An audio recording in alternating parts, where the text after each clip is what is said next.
Celui qui ne veut pas mettre en pratique, la terre va être difficile. Les jours vont être difficiles. Le sommeil va être dur. Mais celui en qui se trouve Christ, il dort en paix. Car il n'a rien à craindre. Car l'Éternel veille. Et il est le Tout-Puissant. Et il connaît toutes choses. Et rien n'est impossible à lui. Joseph, prisonnier le matin, le soir il devient roi. Dans la même ville. L'Éternel te montrera sa face. L'Éternel va se souvenir de toi. De toute situation que tu traverses. L'Éternel te dira que c'est la fin. Il va te révéler ce que tu dois faire. Recherche l'instruction du Seigneur. Investis toute ta vie dans l'instruction du Seigneur. Cherche-le, il te répondra. Il dit, celui qui m'appelle, je répondrai. Celui qui me cherche, me trouve. Et celui qui frappe, on lui ouvrira. Au nom de Jésus-Christ. Amen. Acclame le Seigneur Jésus. Alléluia. La présence de Dieu. Nous sommes en train de développer ce thème. Et le dimanche dernier, nous avons expliqué que Dieu est partout. Il est l'omniprésent, l'omnipotent, l'omniscient. Et il est immuable. Ce qu'il a dit ne change pas. Mais la technologie change. La connaissance change. Les hommes changent. Ce qu'ils ont dit hier, aujourd'hui, ils changent. Au fur et à mesure, selon les positions, selon les personnes qu'ils ont en face, selon les intérêts, l'homme change. Ne te confie pas à l'homme. Non, ne te confie pas à l'homme. Mais confie-toi à l'Éternel. Il ne change jamais. Et sa parole ne change jamais. Ce qu'il a dit s'accomplira. Voilà les 4 dimensions de ce que Dieu appelle son caractère. Et ce caractère, il ne partage pas avec quelqu'un. Cela s'appelle le caractère qui se réfère à sa moralité. Le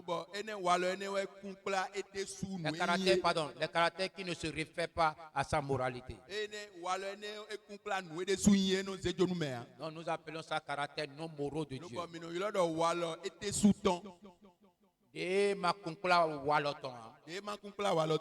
Donc il y a le caractère moraux de Dieu et le caractère non moraux de Dieu. Les caractères moraux de Dieu se réfèrent à sa pureté,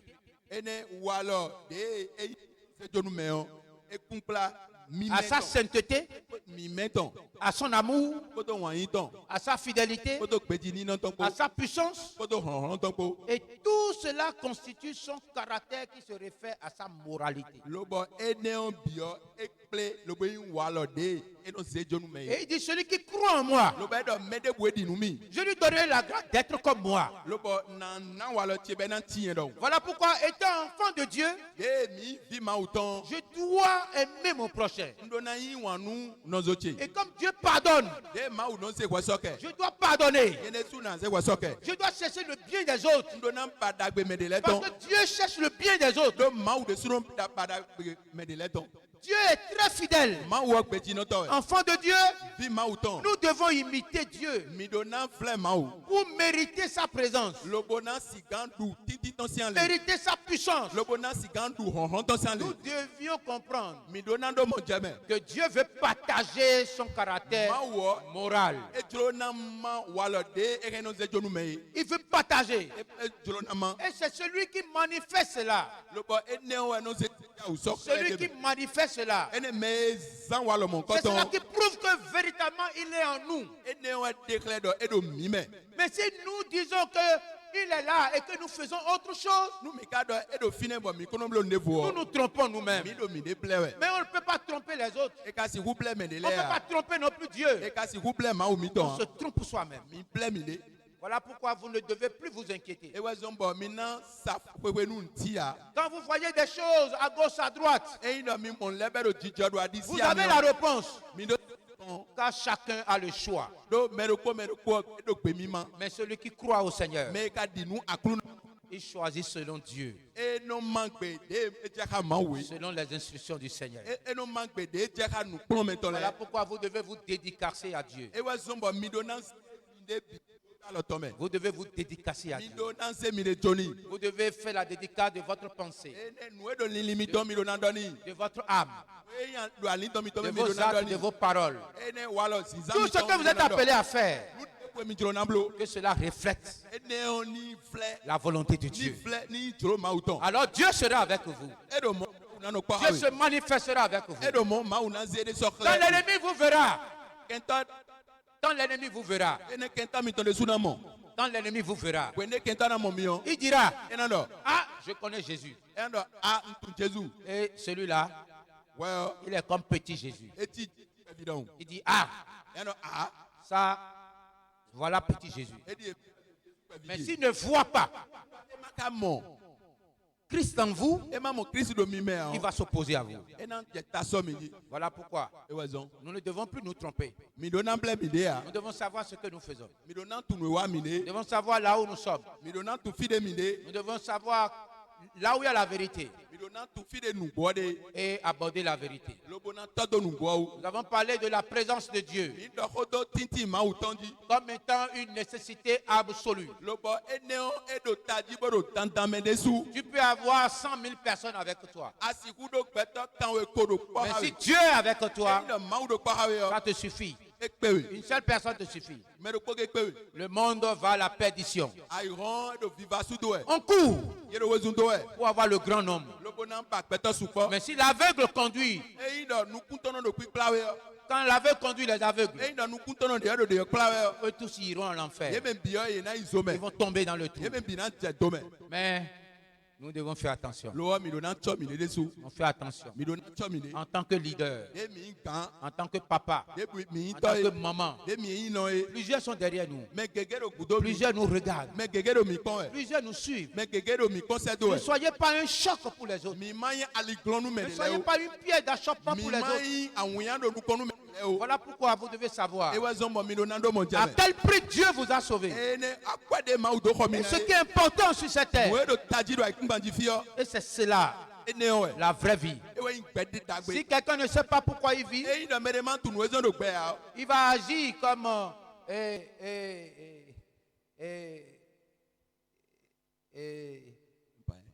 un homme qui vend ce qui est précieux pour lui. Esau a vendu le droit d'aînesse. Mais il ne sait pas pourquoi Dieu a fait de lui l'aîné. Ce que Dieu t'a donné. Ne vends pas ça. Mais garde-toi dans la dignité. Ce n'est pas parce qu'il pleut, ce n'est pas parce que tu n'as pas l'argent. Garde ta dignité. Garde ta dignité. Celui qui t'a créé, il a un plan pour toi. Voilà pourquoi tu dois savoir. Aujourd'hui, l'homme a besoin de garder sa dignité. La renommer. Le nom que tu portes.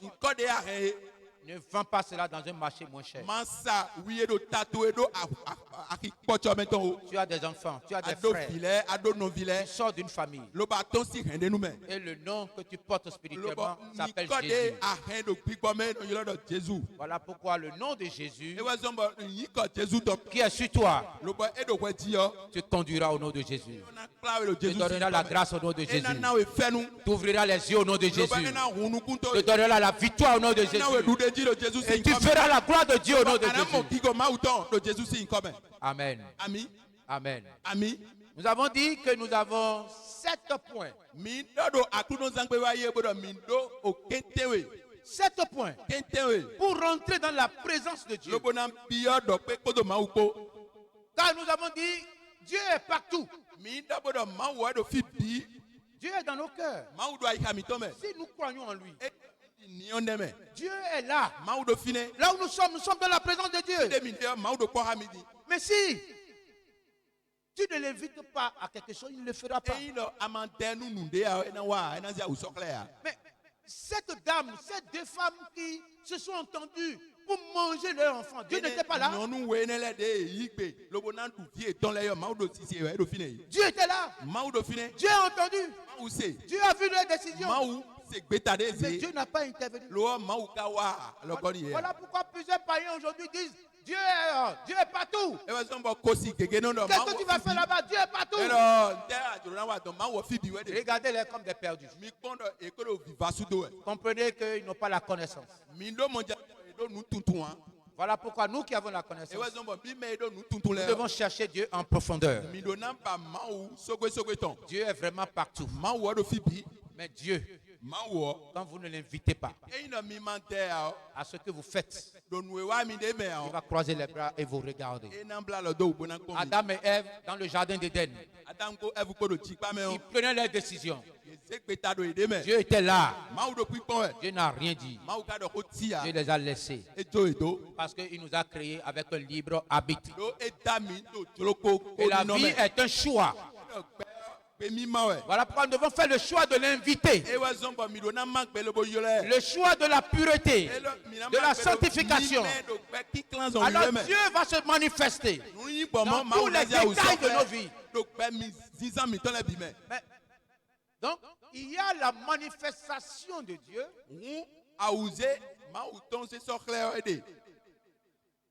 Et il y a la présence de Dieu. Et ce matin, nous voulons parler de comment faire manifester Dieu. Comment ferons-nous pour qu'il intervienne dans notre situation? Comment ferons-nous pour que son intervention soit prompte? Plusieurs prient. Ils jeûnent 20 jours. 21 jours, 40 jours. Je suis sur la montagne. Je jeûne. Mais pourquoi tu as laissé la barbe? Je suis sur la montagne. La finalité, ça ne donne rien. Si le peuple de Dieu au Bénin priait dans la présence de Dieu, nous n'aurons aucun problème. Mais pourquoi nos prières ne s'élèvent pas? Pourquoi Dieu n'intervient pas encore jusqu'aujourd'hui? Pourquoi? Pourquoi le Seigneur, avec Matt, il s'est mis à parler? Ah, tu n'étais pas là. Tu aurais pu venir depuis. Si tu venais, mon frère ne serait pas mort. Voilà deux femmes, Marthe et Marie. Elles sont sœurs. Mais il y a une qui connaissait que Dieu est là et que Dieu va se manifester. Elle ne connaît le Seigneur Jésus que dans une limite. Elle ne connaît pas le Seigneur Jésus dans l'omnipotence, dans l'omniscience et dans son humilité. C'est ce qui se passe aujourd'hui. Les gens connaissent seulement Dieu dans leurs limites. Dieu donne-moi. Dieu donne-moi. Dieu donne-moi. Mais quand Marie a vu le Seigneur Jésus, elle a dit la même chose. Mais elle connaissait le Seigneur dans une dimension puissante. Ce n'est pas tous ceux qui appellent Jésus qui le connaissent. Marthe est une religieuse. Mais Marie, elle est spirituelle. Et quand elle a parlé au Seigneur, le Seigneur a pleuré. Et le Seigneur a dit, où est-ce que vous l'avez mis? L'intervention du Seigneur était prompte. Ce qu'il a fait au temps de Marthe et de Marie, il peut le faire aujourd'hui. Si tu crois, tu verras la gloire de Dieu. Ne pense pas que ta situation est finie. Il n'a pas encore dit le dernier mot. Quelle que soit le durée de la nuit, le jour apparaîtra. Jésus n'a pas fait grand-chose. Il a dit, Père, tu m'as toujours exaucé. Je te rends grâce. Lazare sort. Et Lazare est sorti. Regardez le temps aujourd'hui que nous mettons à prier. Si vous priez sans la présence de Dieu, vous ne faites rien. Si vous priez et que vous n'invitez pas Dieu dans votre affaire, c'est nul. Si vous priez sans la volonté de Dieu, non, c'est nul. Vous pouvez passer 40 jours.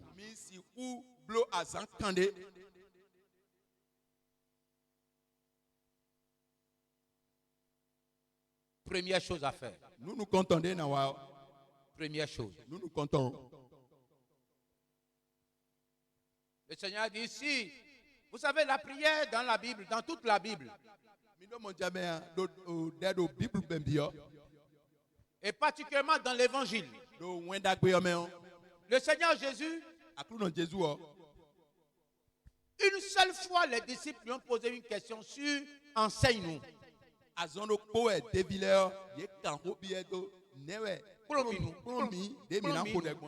Il y a plusieurs choses qu'on n'apprend pas à quelqu'un et que systématiquement on ne lui dit pas quand on veut faire ça, voilà. Il y a plusieurs choses on fera devant toi. Et tu vas regarder. Mais pendant les 3 ans et demi de formation, c'est une seule chose que les disciples ont demandé au Seigneur. Il dit, Seigneur, puisque toi tu viens de prier, maintenant enseigne-nous même. C'est la seule chose qu'ils ont demandé. Pendant les 3 ans et demi. Il y a des choses qu'on n'enseigne pas à quelqu'un. Et tu sauras bien le faire. Mais la prière, les disciples ont demandé. Enseigne-nous à prier. Et le Seigneur a dit ceci. Si vous voulez prier, dites notre Père qui est dans les cieux. Parce que sur la terre aujourd'hui, il y a plusieurs pères. Et plusieurs se lèvent pour dire, je suis ton père. Ce sont des conneries. Le seul père qui mérite de recevoir l'adoration, l'élévation, c'est lui. Il dit, si vous voulez prier, parce que si vous priez sans la présence de Dieu, c'est nul. Voilà pourquoi si vous voulez prier, celui qu'il faut qu'il soit avec vous,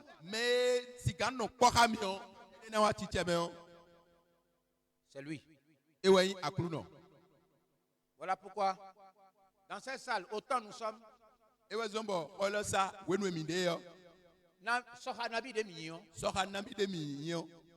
vous devez ajouter toujours un pour savoir qu'il est là. Si vous voulez faire n'importe quelle chose, vous devez savoir qu'il est là. S'il n'est pas là, arrêtez tout et réclamez sa présence. Notre Père qui est dans les cieux, que ton règne vienne.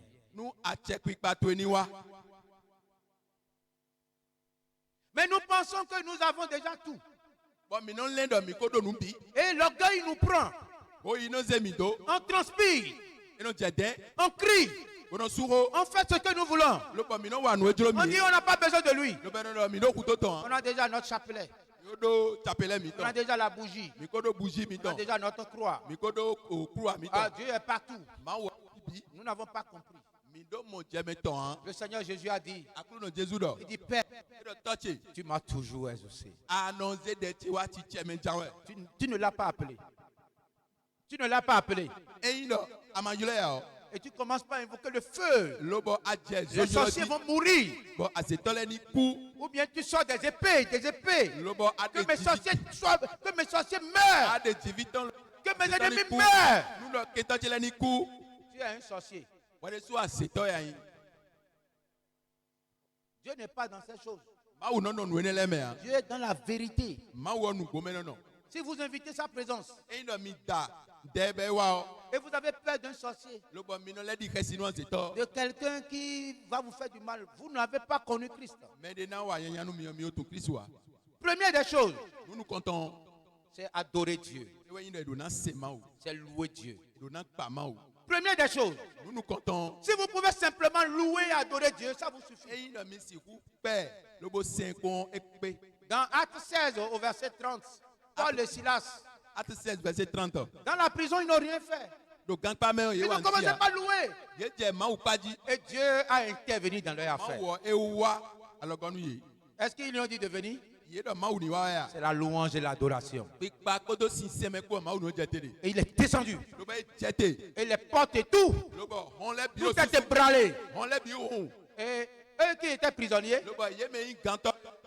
ceux qui les gardaient, viennent pour dire, mais comment on va faire? Louange et adoration. Aujourd'hui, nos louanges ne sont plus conformes. Nos adorations ne sont plus conformes. Quand nous louons le Seigneur, on loue ses bienfaits. Quand nous adorons le Seigneur, nous l'adorons pour ce qu'il est pour nous. Mais quand on parle de louange et d'adoration, mes sorciers vont tomber. Mes ennemis vont tomber. N'importe où ils sont. Et on chante.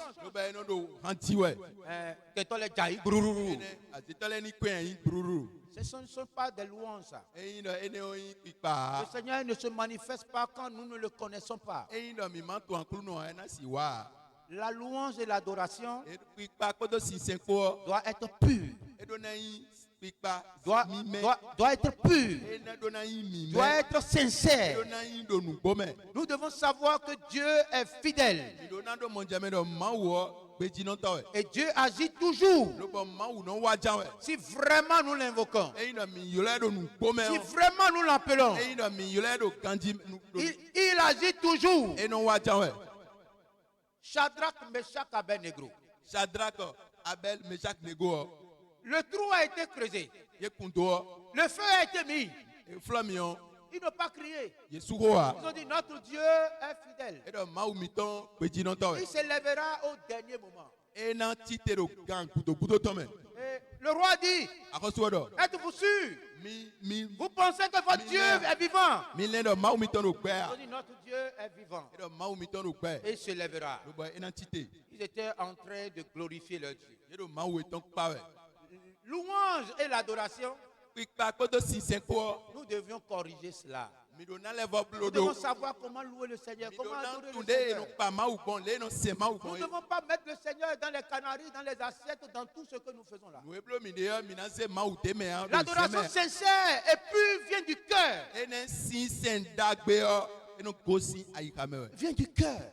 Et c'est ce qui est important. Le roi a fini par dire, le roi de Shadrach, Meshach, Abednego est le vrai Dieu. C'est le vrai Dieu. Et nous allons l'adorer. Pourquoi? Parce qu'ils ont dit que leur Dieu vit. Mais si toi tu ne reconnais pas la présence de Dieu, comment tu veux l'adorer? Comment tu veux le louer? Comment veux-tu fait lever le Seigneur? Comment veux-tu que le Seigneur se lève immédiatement pour agir, pour se manifester? Comment veux-tu? Le petit David dit, mais tu viens injurer moi, mon Dieu. Quand vous êtes devant Dieu, soyez petit. Adorez-le. Mais si vous dites que vous êtes grand, vous ne pourrez pas l'adorer. Vous ne pourrez pas le louer. Première chose, nous comptons. Première chose à faire, nous comptons. Vous devez élever Dieu. Vous devez le glorifier. Première chose, nous comptons pour que le Seigneur se lève. Je suis dans Apocalypse 19, verset 10. Apocalypse 19, verset 10. Et je tombais à ses pieds pour l'adorer. Mais il me dit, garde-toi de le faire. Je suis ton compagnon de service. Aujourd'hui, ceux qui connaissent Dieu n'acceptent pas que les serviteurs de Dieu qui connaissent Dieu, ils n'acceptent pas.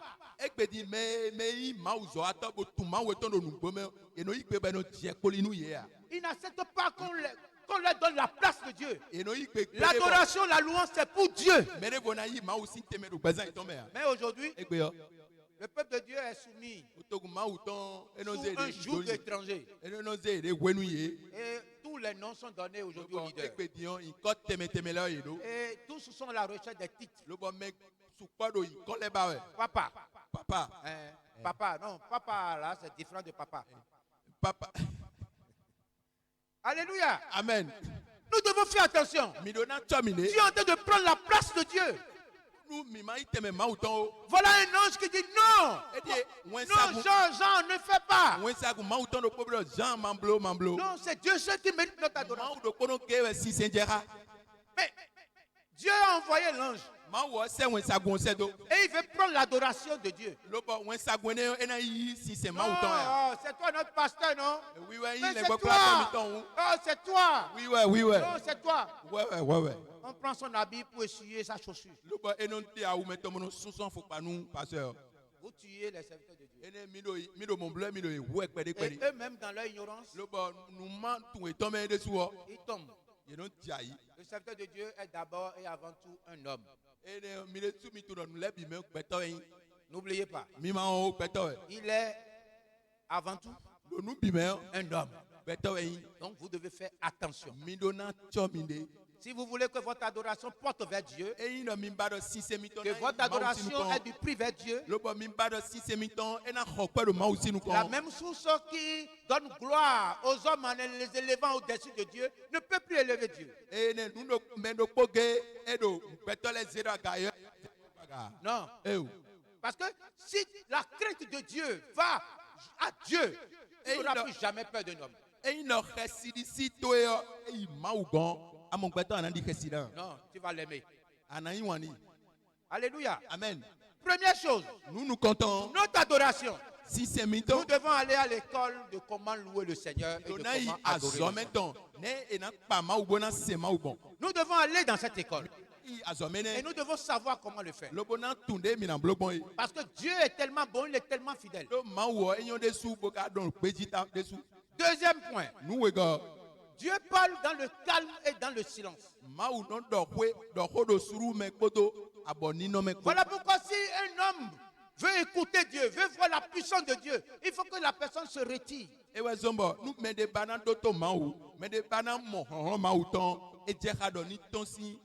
Si tu es dans la foule, Dieu ne peut pas t'appeler, tu vas entendre.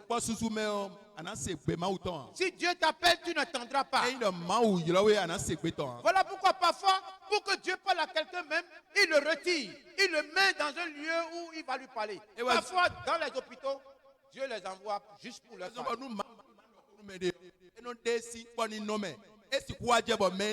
Et alors Dieu va se révéler à lui. Et plusieurs diront, c'est quand j'étais à l'hôpital. Plusieurs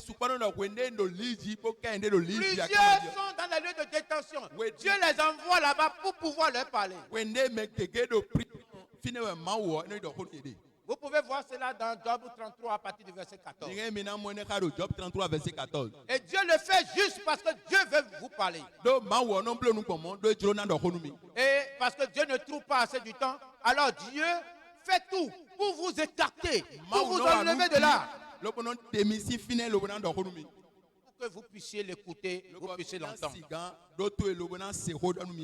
Quand Dieu voulait parler à Daniel, Daniel était au milieu de plusieurs personnes. Et Dieu s'est manifesté. Et quand Dieu s'est manifesté, tous ceux qui étaient là ont pris la fuite. Ils ont pris la fuite. Daniel s'est retrouvé seul. Et Daniel, le temps qu'il se lève, Dieu a commencé par lui parler. Et c'est alors que Dieu a commencé par se révéler à lui. Je suis dans Daniel chapitre 10. Daniel chapitre 10. Je suis dans Daniel chapitre 10. Je vais lire quelques passages de ce que Daniel s'est rendu compte lui-même. Daniel chapitre 10, verset 7. Moi, Daniel, je vis seul la vision. Et les hommes qui étaient avec moi ne la vit point. Mais il fut saisi d'une grande frayeur. Et il prit la fuite pour se cacher. Je restais seul. Et quand il s'est resté seul, c'est alors que Dieu, l'ange de l'Éternel s'est présenté à lui. Voilà pourquoi, le deuxième point, voilà ce que Dieu nous dit. Le deuxième point, voilà ce que Dieu nous dit. Si tu veux prier, rentre dans ta chambre. Si tu veux prier, si tu veux que le Seigneur se manifeste, si tu veux sa puissance, qu'est-ce que tu dois faire? Il dit rentre dans ta chambre. Ferme ta porte. Ferme ta porte. Rentre dans ta chambre. Ferme la porte. Et là, Dieu te parlera. Je suis dans Matthieu chapitre 6. Matthieu chapitre 6. Dieu te parlera. Je suis au verset 6. Matthieu 6, 6. Mais quand tu pries, entre dans ta chambre, ferme ta porte et prie ton Père qui est là, dans un lieu secret. Et ton Père qui voit dans le secret te le rendra. Mais on veut montrer qu'on prie. On crie beaucoup. Ce qu'on fait ici, là même. La manifestation de Dieu. Quand nous prions ici, ensemble, Dieu va se manifester à toi, mais pas la même manifestation. Non. Parce que c'est quelqu'un d'autre qui est en train de conduire. Et la présence de Dieu descend. Cela s'appelle la présence ecclésiastique. Et tout le monde est là, Dieu se manifeste. Quand tu rentres dans l'église, tu sens que Dieu est là. Mais sa présence ecclésiastique, elle est différente de sa présence personnelle.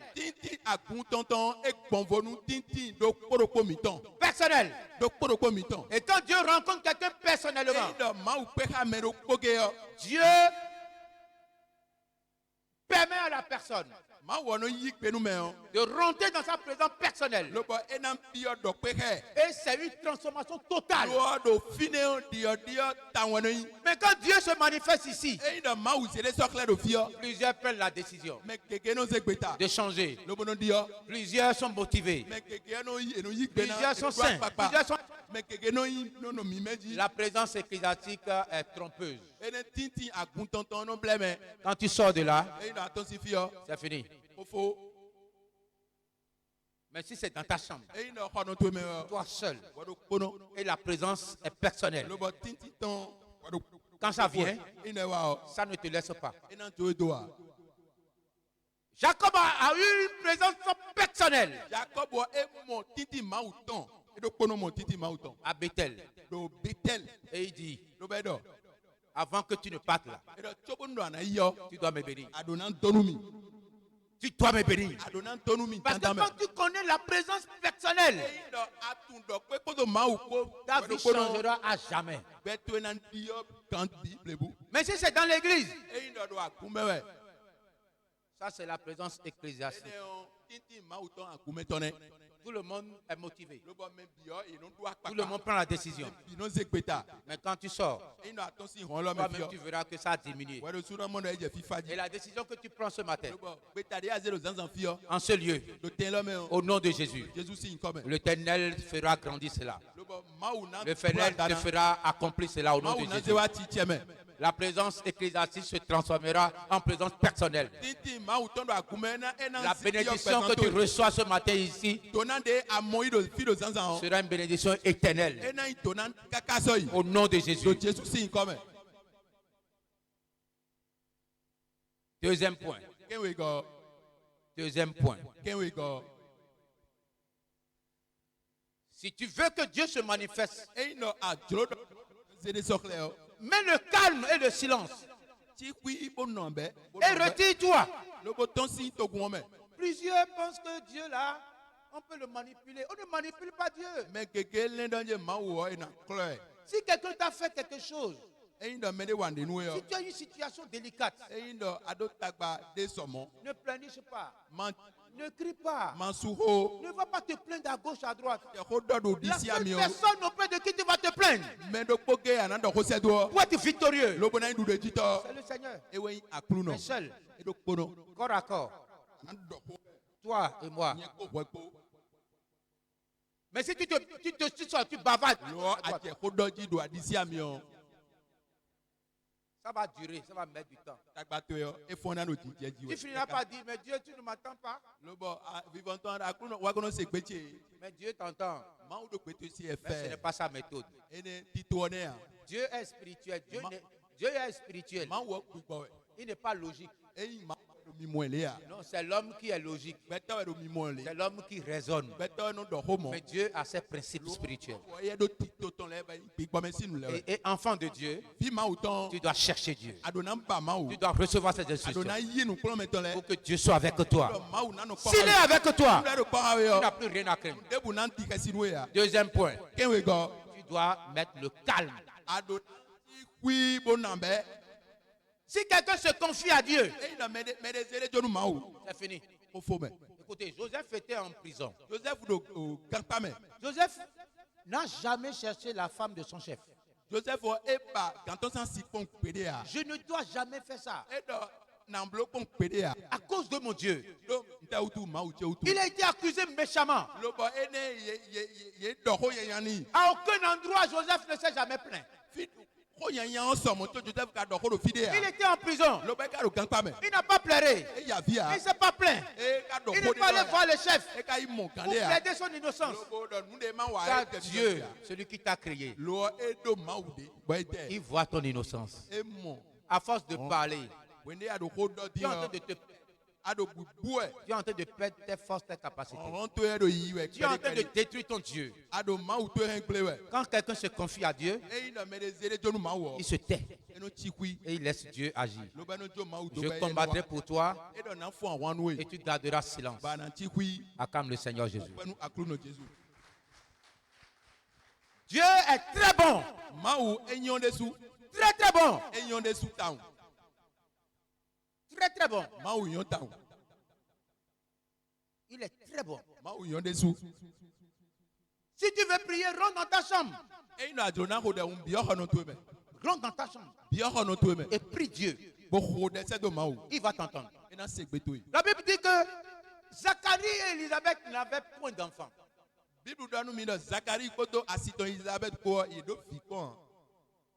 Mais le jour où il s'est retrouvé seul, il s'est retrouvé seul dans le temple, devant l'autel des parfums. C'est alors que l'ange de l'Éternel s'est présenté. Dieu te veut seul. Vous savez pourquoi Dieu a dit à Abraham, Abraham, sépare-toi de Lot.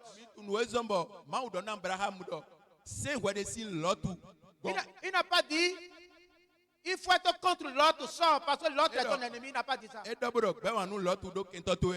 Non. Mais si tu es dans la foule, si tu es au milieu des problèmes, des histoires, frère, sœur, cherche du temps pour rester seul avec ce Dieu. Tu dis, Seigneur, j'ai appris que tu es l'omniprésent et que tu es en moi. Je veux manifester cela. Je veux vivre cela. Quand Dieu vient, il a un feu dévorant. Quand il vient, tout ce que tu as caché dans ton cœur, il va consumer tout ça. Il va dénoncer tout ça pour que tu sois vide. Voilà pourquoi la présence personnelle transforme toujours la vie. Il a dit Jacob, aujourd'hui, on ne t'appellera plus Jacob. Mais on va t'appeler Israël. Ça, c'est le signe d'un changement. C'est le signe d'une transformation. C'est le signe d'une transformation. C'est dans le calme, dans le silence. Il dit Zacharie, maintenant, ta femme va accoucher. C'est seul. Le salut est personnel. La vie chrétienne est personnelle. Ce n'est pas mon père l'a connu. Ce n'est pas mon père est serviteur de Dieu. Non, ce n'est pas nos grands-pères. C'est personnel. Mais connaître un homme, ce n'est pas la même chose que connaître Dieu. Non, ce n'est pas la même chose. Donc chacun doit rechercher Dieu. Le connaître et se rassurer de sa présence. Quiconque l'invoque, il dit je répondrai. Alléluia. C'est très important. Si nous n'avons pas compris cela, la Bible nous dit, je suis dans Genèse chapitre 21. Genèse chapitre 21. Alors que Sarah et Agar, Sarah et Agar avaient un problème.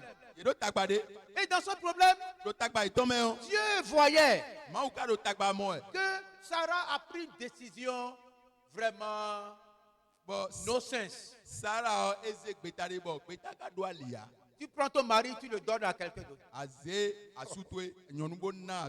C'est comme deux femmes qui se disent, bon, on va manger notre enfant. Sarah a vendu son mari. Cadeau. Est-ce que quelqu'un peut faire ça aujourd'hui? Non, dites-moi non. Non, non, dites-moi non. Non, quelqu'un peut faire ça aujourd'hui? Qui peut faire ça? Il n'y a que Sarah. Mais Sarah n'est pas ici. Sarah donne son mari. Et plus tard, elle a pensé qu'elle pouvait régler le problème. Frère, tout problème qui t'arrive aujourd'hui, sache que le Seigneur a la solution. Et le Seigneur permet que ce problème soit pour toi une expérience. Jamais un malheur. Toutes les fois quand quelqu'un se trouve dans une douleur et dans une souffrance, frère, soeur, ne regarde pas la douleur et la souffrance. Mais regarde le Seigneur pour dire, Seigneur, qu'est-ce que tu veux m'en faire? Mais si tu regardes la douleur va s'accentuer, Mais si tu recherches l'expérience, le Seigneur te fera grandir. Au lieu que Sarah regarde comme une épreuve du Seigneur la situation de son mari et elle pense qu'elle avait la solution. Et elle a décidé. Plus tard, Elle a regretté. Je suis dans Genèse 21. Genèse 21. Et puis après, elle dit à son mari, chasse la servante. Je suis au verset 10. Chasse la servante et son fils.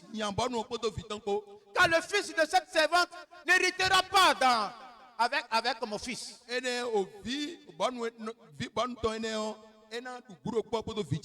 Frères et sœurs en Christ, ne pense pas que le temps est tu es déjà en retard pour faire n'importe quoi.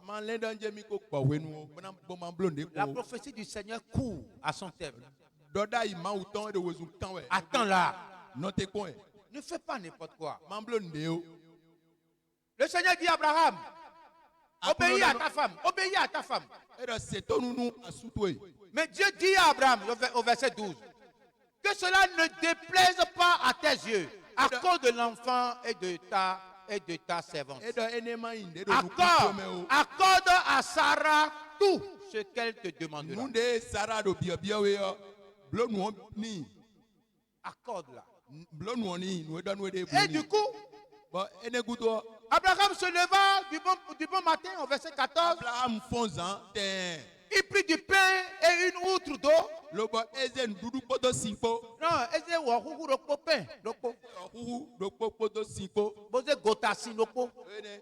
de l'eau pour renvoyer une femme avec un enfant. Qu'est-ce que Agar a fait? Elle a commis quelle erreur? N'a-t-il pas été dit d'obéir à nos patrons? Qu'est-ce qu'elle a fait? On la chasse avec un enfant. Elle s'est retrouvée seule. Elle s'est retrouvée seule. Au verset 16, elle alla s'asseoir vis-à-vis à une portée d'arc, car elle se disait que je ne vois pas mourir mon fils.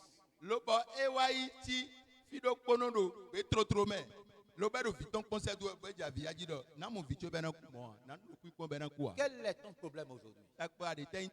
Quelle est ta situation? Agar attendait que Ismaël meure. Parce qu'il n'avait plus d'eau. Il n'avait plus de manger. Il n'a plus rien. Quelle est ta situation? Quelle est ta situation? Que l'Éternel se lève pour secourir tous ceux qui se décident maintenant de se suicider dans le monde entier au nom de Jésus. Cette femme, Agar, rejetée, elle s'assit donc vis-à-vis, elle éleva la voix et pleura. Verset 17. Dieu entendit la voix de l'enfant.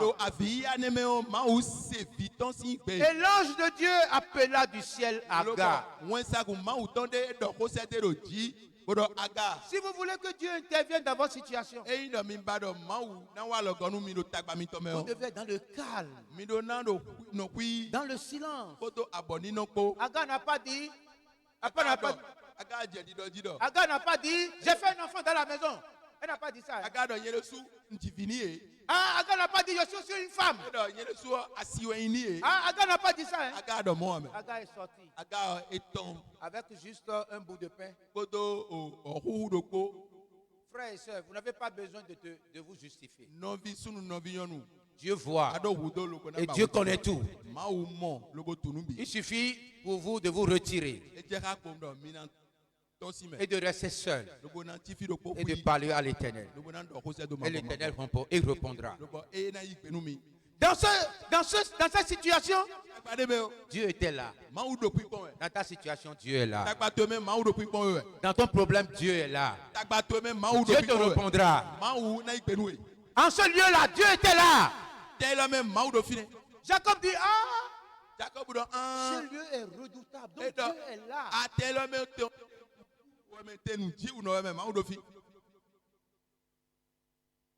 La différence entre la l'omniprésence de Dieu et l'intervention divine de Dieu, elle est différente.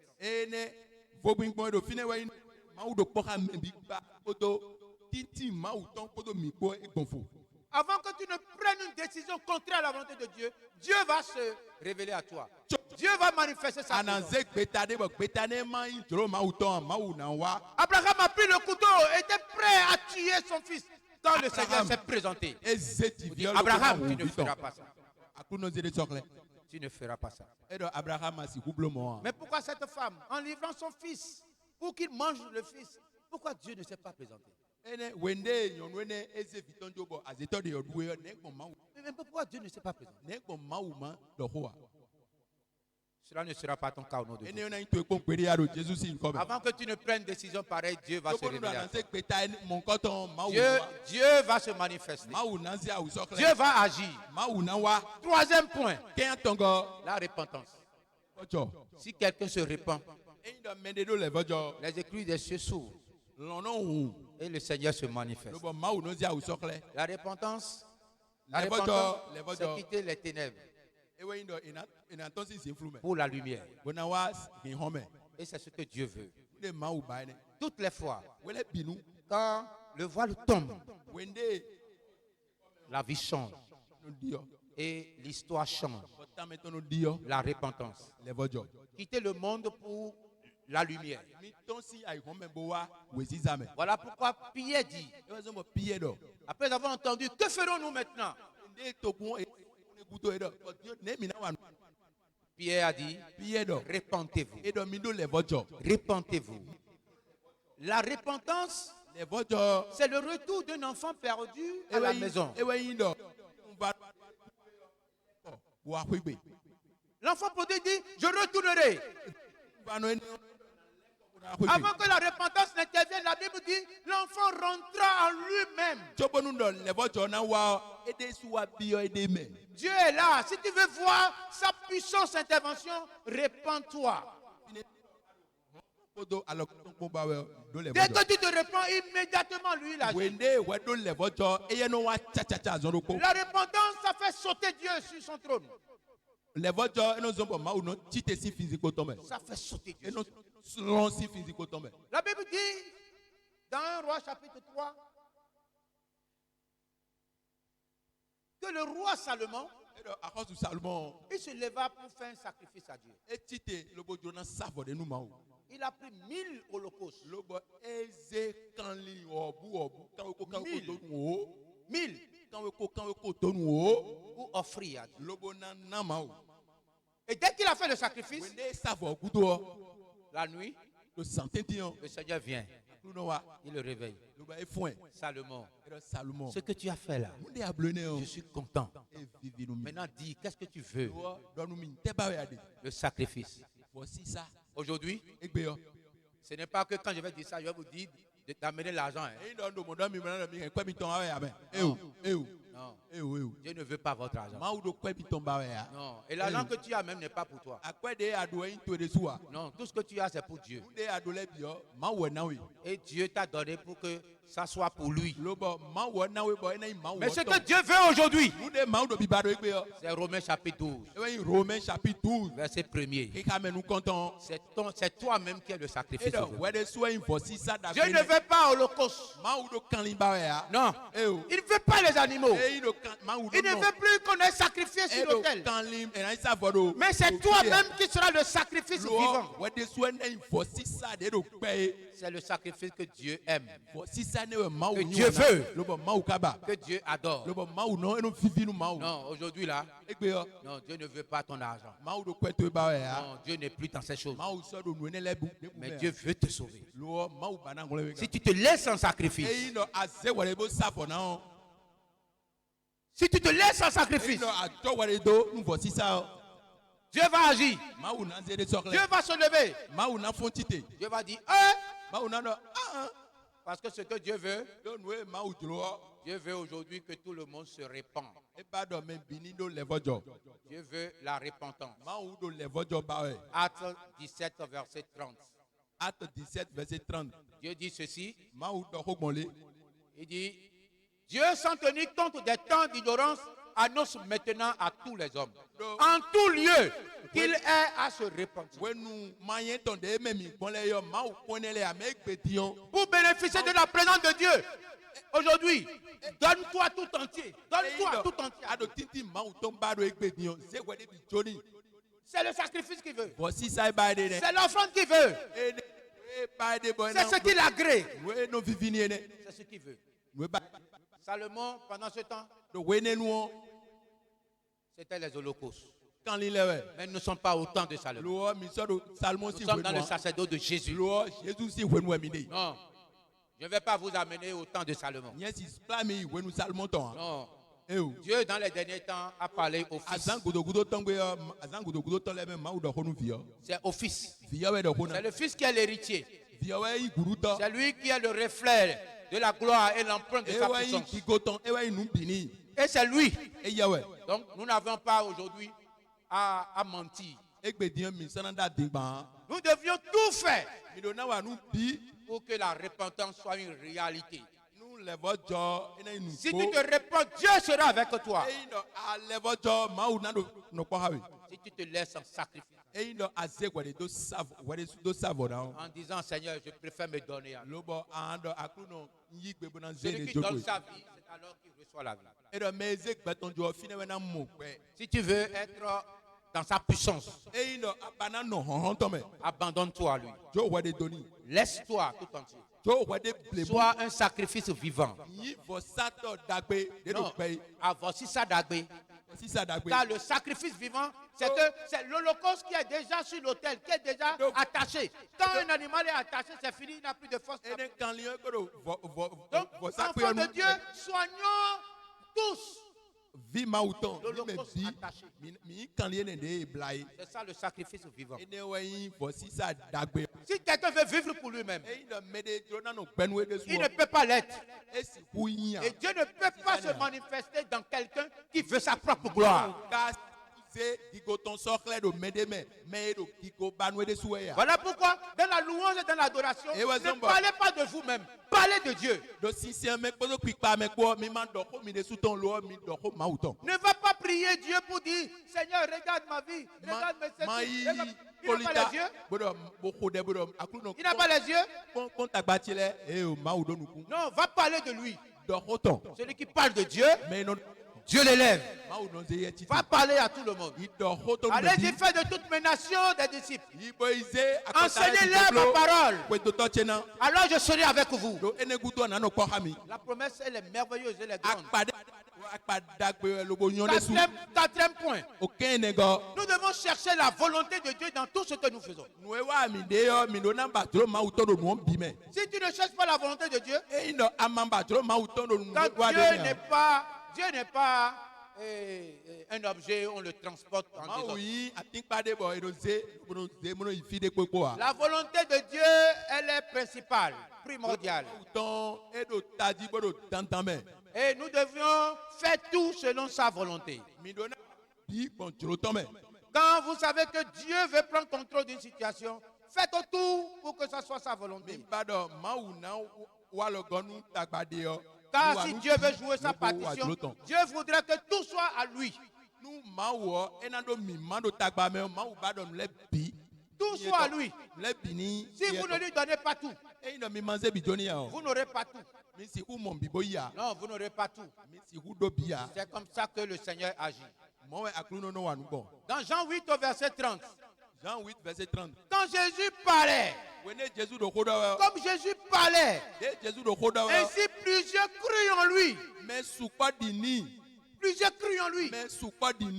Alléluia. Quand Jésus parlait, plusieurs crurent en lui.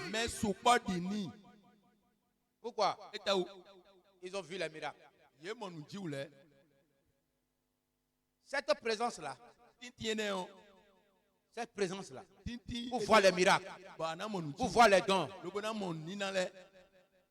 c'est la manifestation charismatique de Dieu. Mais ce n'est pas cela ce qui est important pour l'homme. C'est très inférieur à la présence personnelle. La Bible dit dans Jean 3 au verset 23. Dans Jean 2 au verset 23. Dans Jean 2 au verset 23. Quand Jésus rentrait à Jérusalem, Plusieurs crurent en lui. Parce qu'ils ont vu les miracles. Les prodiges. Mais le Seigneur ne se fiait pas à eux. Voilà pourquoi aujourd'hui dans les assemblées, les gens courent pour aller dans les miracles. Auto. C'est des païens. Parce que la présence ecclésiastique ne transforme pas la vie. Les gens cherchent des miracles. Non, le miracle ne te transforme pas. Le miracle ne te change pas. Non, Jésus les regardait comme des païens.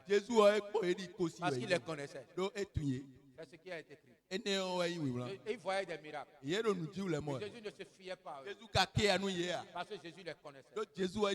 Au verset 24, Jésus les regardait. Jésus ne se fiait point à eux. Parce qu'il les connaissait tous. Alors vous voyez, la présence charismatique montre le charisme, montre les miracles, montre des prodiges. Et les gens sont contents, les gens veulent aller là-bas. Mais ce n'est pas ce qui est nécessaire pour la transformation de l'homme. Non, les gens aiment ça simplement. C'est du théâtre, c'est de la comédie. Non, si quelqu'un veut avoir un contact avec lui, si tu veux rester avec lui, demeurer dans sa présence, il faut rechercher la présence personnelle dans ta chambre, corps à corps. Et tu dis Seigneur, vous savez, quand on dit connaître quelqu'un, c'est connaître au plus profond.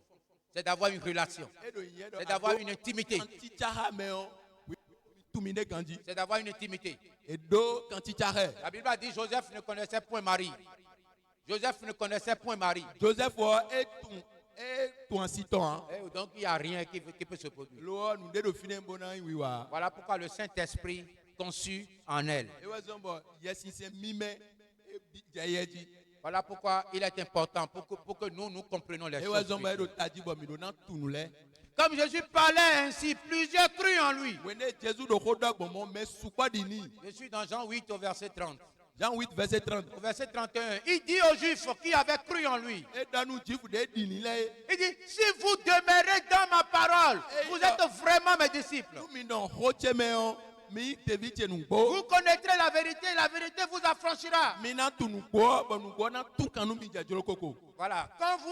Quand vous aimez la présence ecclésiastique, vous ne pouvez pas demeurer dans la présence. Vous allez toujours dire, il n'a qu'à faire un miracle. Il n'a qu'à faire un miracle. Et vous allez acheter des miracles. Mais Jésus ne va pas se fier à vous. Jésus ne va pas vous regarder. Non, il ne va pas vous regarder. Mais vous allez être chrétien. Et les faiseurs de miracles aussi vont profiter pour vous escroquer.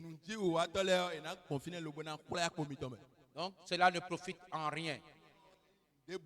Voilà pourquoi il est important de comprendre que c'est la parole. C'est la parole. Jésus leur a dit, si vous demeurez dans ma parole, vous serez vraiment mes disciples. La visitation personnelle, elle est importante. Elle est importante. Donc, le quatrième point, c'est faire la volonté de Dieu. Ah, mais moi je vais à l'église. Moi je prie. Je fais ceci, je fais cela. Non. Non, là-bas, il y a beaucoup de miracles. Voilà pourquoi je vais là-bas. Non, tu te perds. Au dernier jour, il a dit, donc me diront, j'ai fait le miracle, j'ai fait ceci, j'ai guéri. Il a dit, je ne vous connais pas. Acclame le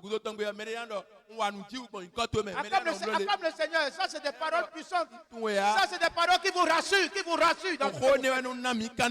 vous rassure dans ce que vous faites. Parce que si l'homme n'a pas l'instruction, il va choisir de se vendre. Beaucoup courent. Aujourd'hui, tout le monde entier va là-bas, ils courent, ils vont là-bas. Ils ne sont pas sauvés. Je ne raconte rien, tout est dans la Bible. Jésus dira au dernier jour, je ne te connais pas. J'ai ressuscité les morts. Je ne te connais pas. Pourquoi? Parce que ce n'est pas de cela qu'il s'agit. Les gens veulent avoir une rencontre personnelle avec lui. Et c'est cela que Jésus voulait. Voilà. Mais venez à l'église. C'est bon. Mais si tu sors maintenant, prie pour que les décisions que tu as prises ici restent en toi. Oui, parce que c'est celui qui prêche. C'est lui qui est en train de faire descendre la gloire de Dieu. Donc si tu sors, continue toi-même de prêcher. Continue de prêcher. Il dit celui qui garde ma parole. Mais si tu sors, et si tu dis, oh non, ça c'est l'église. Maintenant, je suis dehors. Bon, alors que sa présence, l'omniprésence de Dieu, c'est qu'il est là, il est encore dehors. Si tu veux garder la parole de Dieu, et alors il dit, c'est alors que tu seras mon disciple. Plusieurs disent, oui, si tu viens à ce programme, tu connaîtras la vérité et la vérité t'affranchira. C'est faux. Tu ne seras pas affranchi. Les gens y vont, on les dépouille, ils sont contents, et ils sortent, et les démons viennent. Les démons disent, Cabo, tu es déjà sorti? Bon, nous sommes là, on t'attend. Pour être affranchi, il faut demeurer dans sa parole. Il faut demeurer dans sa parole. Les gens vont raconter, comme les gens ont raconté au temps de Jésus aussi. Ils ont dit au verset 33, il lui répondit, nous sommes la prospérité d'Abraham et nous ne fûmes jamais esclaves de personne.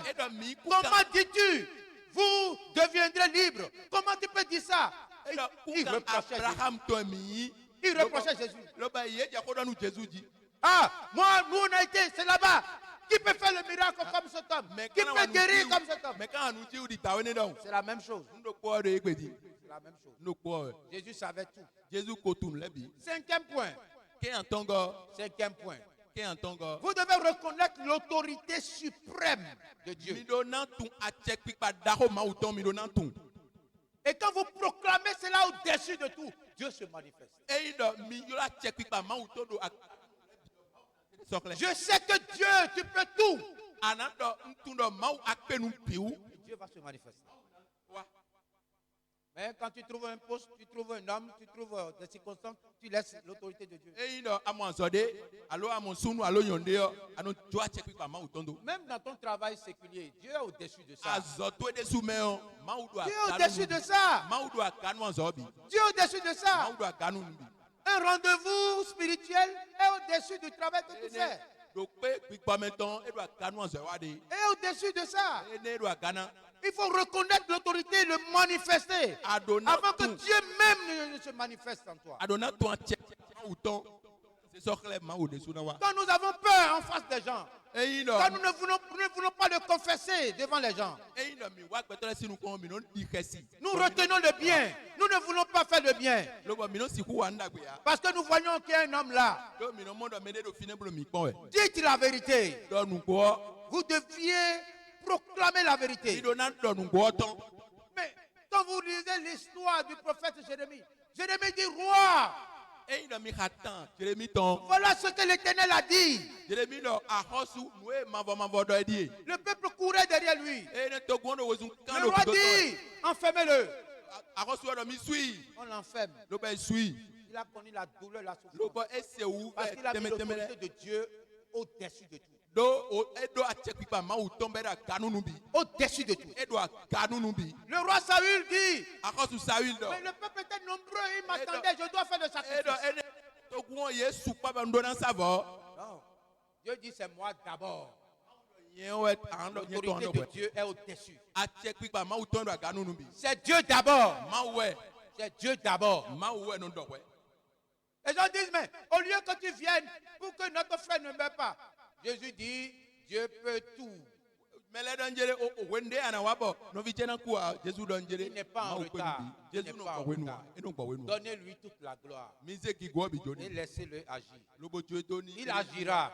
Il agira. Ce qu'il a dit, il agira. Et rien ne peut l'empêcher de le faire.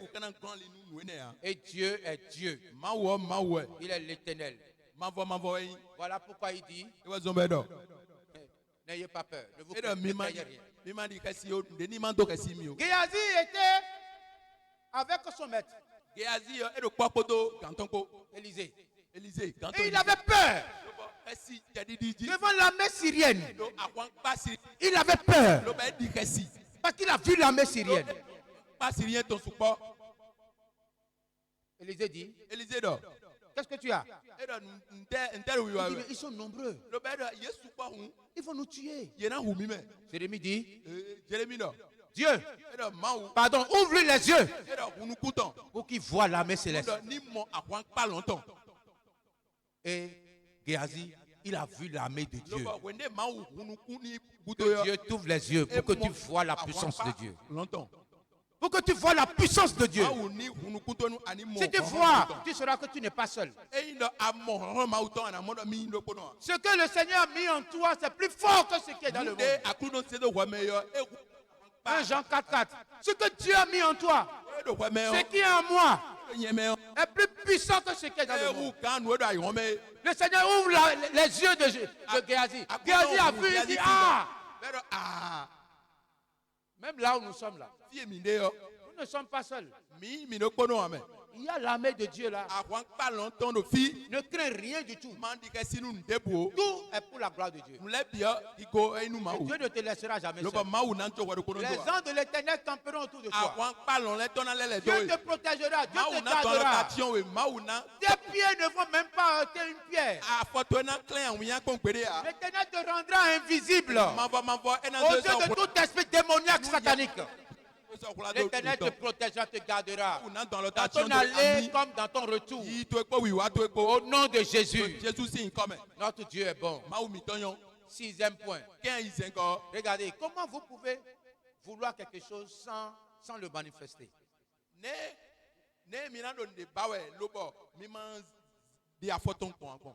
Il faut désirer la parole de Dieu. La présence de Dieu. Vous devez désirer cela. Si vous ne désirez pas cela, ça ne descend pas. Non, ça ne descend pas.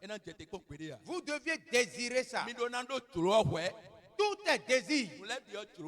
Mais quand on dit venez, on va prier, les gens ne désirent pas ça. Comment ça va descendre? Non, vous devez désirer cela. Mais quand je parle de la rencontre personnelle, veillez de prière, on prie ici 6 heures de temps. Les gens ne viennent pas. Les gens ne viennent pas.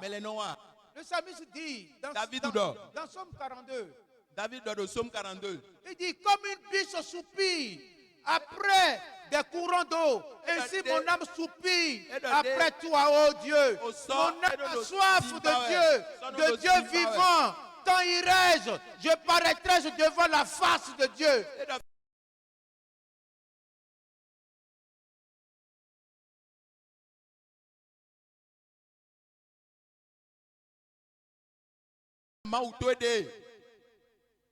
Il y a le soupir. Nous devons aimer ça. Mais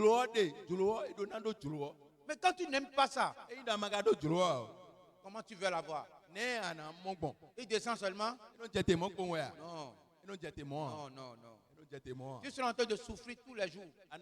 Tous les jours. Et tu vas dire, mon Dieu, avec là, il est là.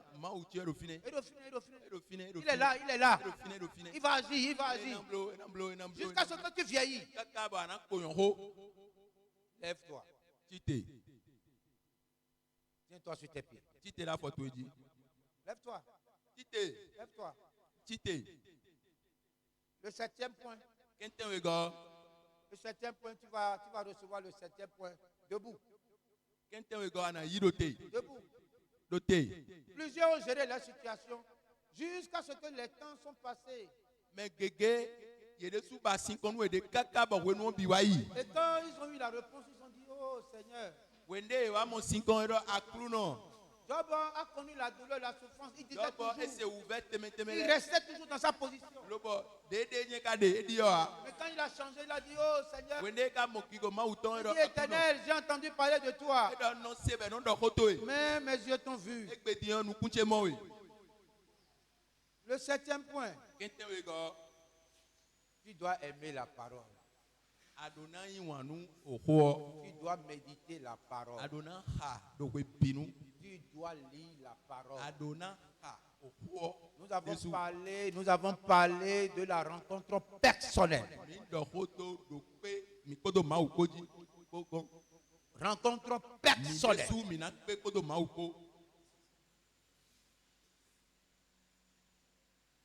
Personnelle. Vous faites descendre la gloire de Dieu. Ce n'est pas ce que tu as, mais c'est ce que tu es. Vous faites descendre la gloire de Dieu, ce n'est pas ce que tu as. Ce n'est pas les poches pleines d'argent. Non, ce n'est pas maison. Ce n'est pas le titre. Non. Mais c'est le verbe être. C'est le verbe être. Vous faites descendre la gloire de Dieu.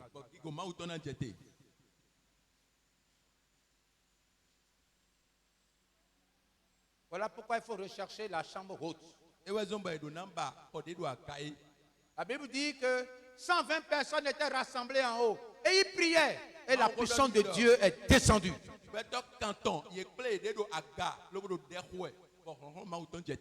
Ce fut le jour de la Pentecôte. Désirons des choses précieuses. Il n'y a aucune connaissance aujourd'hui dans le monde qui puisse t'apporter ce dont tu as réellement besoin.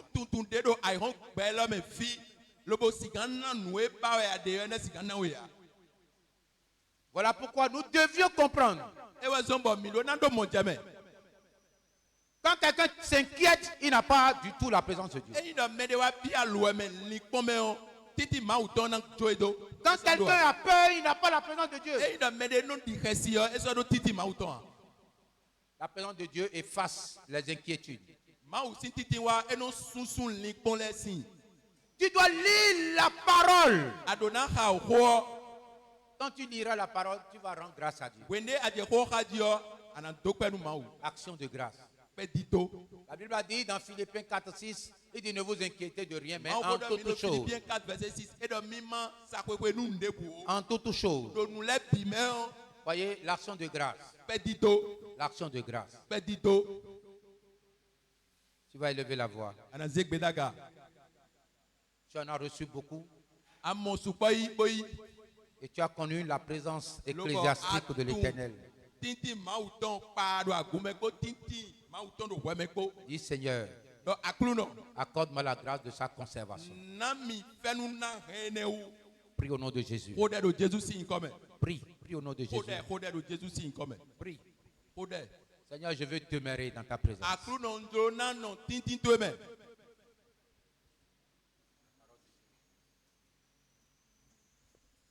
Je veux demeurer dans cette présence. Je veux vivre dans ta présence. La parole de Dieu est la vérité.